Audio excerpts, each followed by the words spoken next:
sheet from Windows Explorer, you may get a macro message. There's a lot of macros in this workbook and you'll have to enable it. Sometimes you won't get this, but just click on enable the content and then you'll get a message box with a bit of a disclaimer saying that you're free to use the tool. However, if you want to update it, you can come to our website and get an update, or put your own data in there. So just click on I agree, let's go, and you'll come to the sheet. Now the workbook has a number of tabs down here, the worksheets, starting off with some instructions, some basic instructions on how to use the workbook, and then we've got the next 4 worksheets that include outcomes. That is some sort of risk tolerances that you might use during your LOPA study, initiating event frequencies, barrier frequencies, modifiers, and just a sheet for recommendations and actions to take throughout the worksheet. So the main one you want to work with is the summary sheet. So to start a new scenario, click on the scenario button, new scenario button, and what you need to do here is enter the middle of the bow tie. So this is going to be a description of the scenario. So let's start off with like a rupture case. So let's say we're going to have overpressure of vessel 1, 2, 3 leading to rupture. Yeah. And we might say it's a fatality on site for now, and we'll go generate scenario. Alright, so now you can see down the bottom that we've got scenario 1 that has been created. So it's created a LOPA sheet for scenario 1. Now this Excel workbook can create up to 200 sheets, so you can have up to 200 scenarios that are within the same Excel file. Now when the scenario has been created, you have a number of pre-configured, you have a bow tie that's pre-configured, and each bow tie has up to 20 initiating events and up to 20 barriers. What you can see here is the first 5 initiating events. If you want to make your workbook a bit cleaner and not show everything, you can close down the initiating events by clicking on these expand and contract buttons within Excel. So let's start off with maybe 3 initiating events.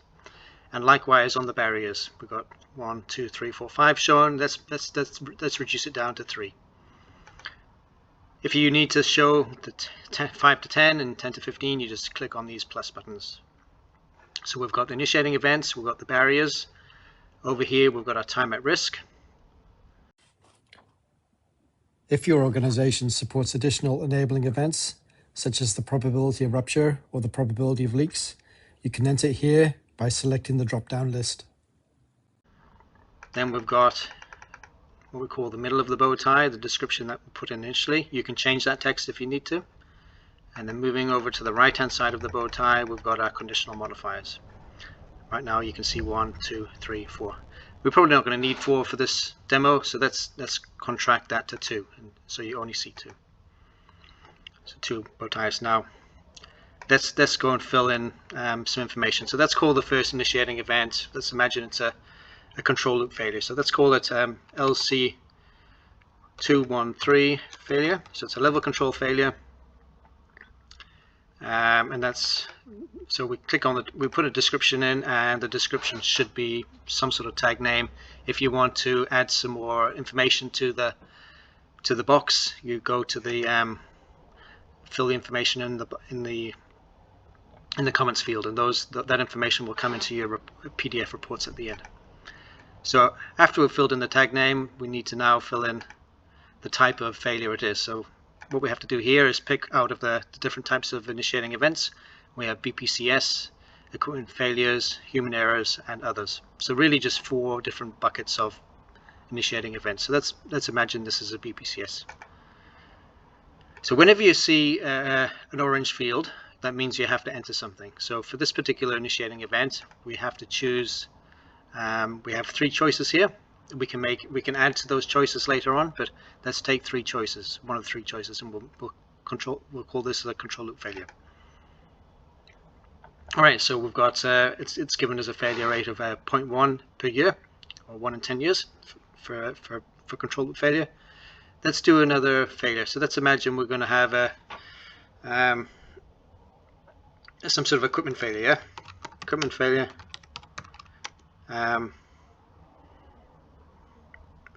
we'll put 3, 2, 1. Yeah. Let's make it a some sort of equipment failure, and you can see now we've got an orange box again. And we'll say this is a pump failure, loss of flow. All right. So that's 1 in 10 years. And then the last one we'll do is maybe we'll do a human error. So let's go to human error. SOP not followed.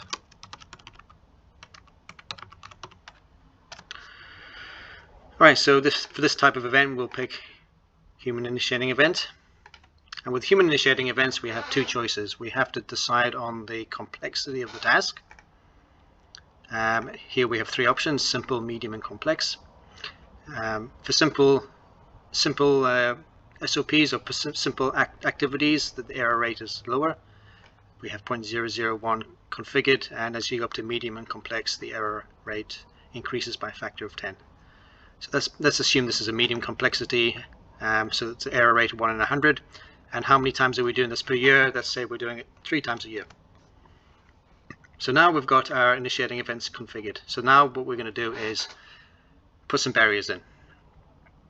Okay, so these are going to be our IPLs or other controls that may help us control or manage this risk. So let's take a case where we're going to put a BPCS trip in. Yeah, so let's call this PC 333. All right, so let's call it some sort of control function in the BPCS. So in the barriers we have a number of options. We can have BPCS barriers, we can have alarms, PSVs, other, and still barriers. So let's imagine it's a BPCS. And once you select BPCS, then you go to the orange box again, and now you can say, okay, this is an independent trip. Let's imagine this. So this is a BPCS, but it's a different BPCS from the initiating event, so we can take credit for this. So we'll put in, for any barrier that we want to take credit for, we need to put an X in there.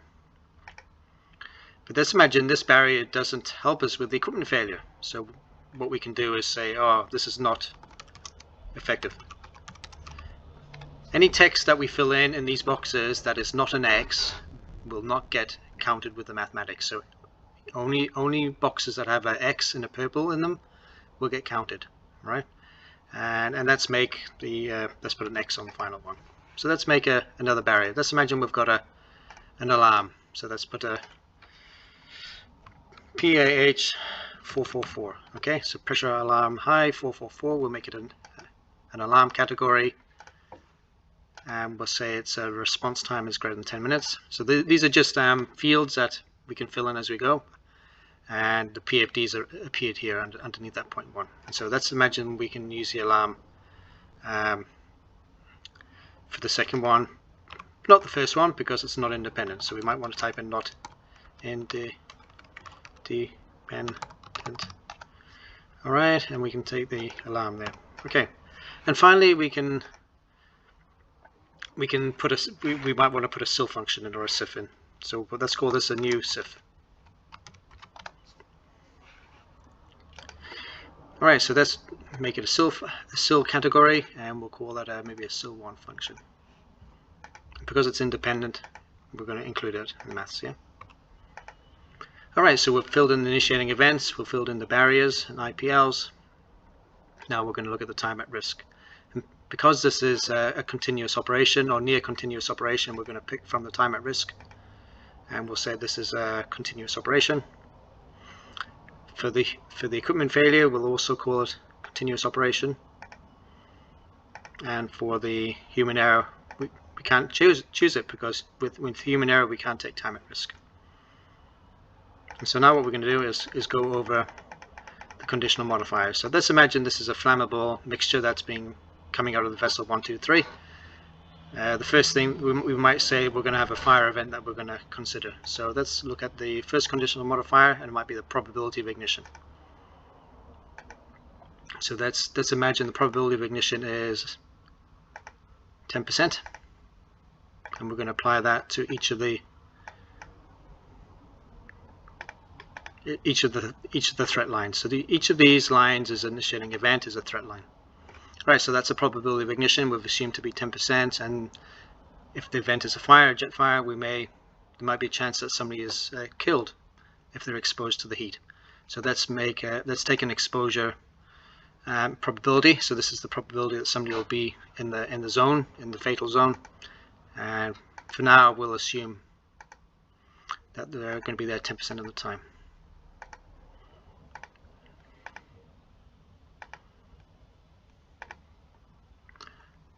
Okay, so now we have completed our bow tie.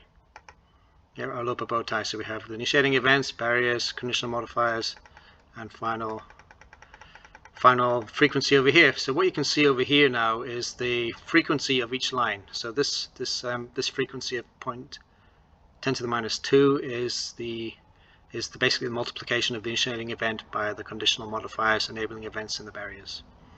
And likewise, as you go through, you can see with these numbers here, 49% and 49%. Now the top two lines contribute 49% each to the total risk. And down at the bottom, we have the total frequency. Yeah, so the total cumulative frequency is 1.93 times 10 to the 5. So we have the frequency of the first line, second line, and third line. All right, and then we got to compare that to our risk target. So that's our bow tie. Now we can shrink that down to see a bit more. So that's the completion of scenario number 1. Now what I haven't shown you yet is how to change the data. Let's imagine we want to have a particular risk tolerance for the this jet fire that we've got at this plant. So let's call it a jet fire risk target, and we'll make it the same risk tolerance, so 1 e minus 5, 10 to the minus 5. So we've got the outcomes, we've got the initiating events. So if you want to add your own custom initiating events, you can add them to this list. So let's make a new one for the BPCS initiating event. So how about that? Let's call we'll have a mechanical regulator, and we'll put 0.015, yeah, just out of interest, yeah. Oops. Right, and then barriers, you can see here we've got BPCS, alarms, relief devices, and other barriers and SIL. So let's call this we'll make a new function called good SIL1, yeah. And PFD will be 0.03, okay. And then the conditional modifiers and time. And with that, I would like to close out this video. So I hope you've got some good information out of this. Feel free to contact us at info@safetysolutions.co.nz if you have any questions on how to use this workbook. Thank you.